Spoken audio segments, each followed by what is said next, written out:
Assalamualaikum warahmatullahi wabarakatuh. Perkenalkan, nama saya Lian Agustina, NPM 216100042, Prodi Gizi kelas 21A1. Kali ini saya akan menjawab soal UAS yang telah diberikan oleh Bapak Wahyudi MSI untuk melaksanakan ujian akhir semester saya pada mata kuliah Pendidikan Kewarganegaraan.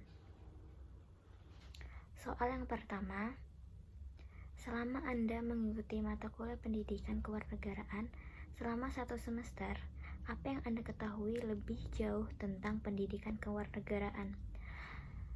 Melalui pendidikan kewarganegaraan, saya dapat memahami dan mengamalkan nilai-nilai Pancasila dalam kehidupan pribadi, keluarga, bermasyarakat, dan berbangsa, dan bernegara, dan bahkan dalam peraturan internasional pun. Dengan kata lain, mata kuliah kewarganegaraan mempunyai kewajiban untuk membantu mahasiswa menetapkan kepribadiannya, dan pendidikan kewarganegaraan juga dapat memperluas pengetahuan, pengaruh-pengaruh positif, dan pendidikan sekolah, masyarakat, dan orang tua, yang semuanya diproses guna melatih para mahasiswa untuk berpikir kritis, analitis, bersikap, dan bertindak demokrasi dalam mempersiapkan hidup demokrasi yang didasarkan Pancasila dan Undang-Undang Dasar 1945. Soal yang kedua yaitu, bagaimana pendapat Anda tentang pelaksanaan demokrasi di Indonesia pada hari ini? Apakah sesuai ideal atau masih jauh dari harapan? Menurut pendapat saya, demokrasi di Indonesia saat ini sudah berkembang dan maju. Namun sayangnya demokrasi di Indonesia masih jauh dari harapan bangsa, karena banyak demokrasi yang masih tidak didengarkan, karena banyak sekali yang merasa berkuasa sehingga demokrasi menjadi tidak seimbang dan relatif sering tidak mendapatkan penyelesaian. Soal yang ketiga, bagaimana menurut Anda untuk mencegah money politik dalam sistem pemilihan umum di Indonesia? Pemilihan umum adalah proses melibatkan warga negara ke dalam proses pemerintahan. Warga negara dilibatkan secara aktif untuk menentukan siapa yang berhak mengendalikan pemerintahan dalam periode tertentu. Money politik bukan hal yang baru bagi para politik. Money politik bahkan sudah dijadikan sebagai jalan untuk memenangkan politik. Untuk partai-partai atau oknum-oknum yang curang, money politik biasanya diberikan atau dibagikan sebelum dilakukannya pemilihan atau pemungutan suara. Menurut American Public Opinion Project mengatakan bahwa Indonesia berada di tingkat ketiga di dunia yang paling banyak melakukan praktik jual beli suara atau politik uang. Cara yang mencegah money politik, yang pertama, menolak praktek politik yang ditawarkan oleh tim sukses dari calon. Yang kedua, kaum intelektual harus menjunjung tinggi asas demokrasi yang langsung, umum, bebas, rahasia, jujur, dan adil sebagai bentuk tindakan preventif dalam praktek money politik.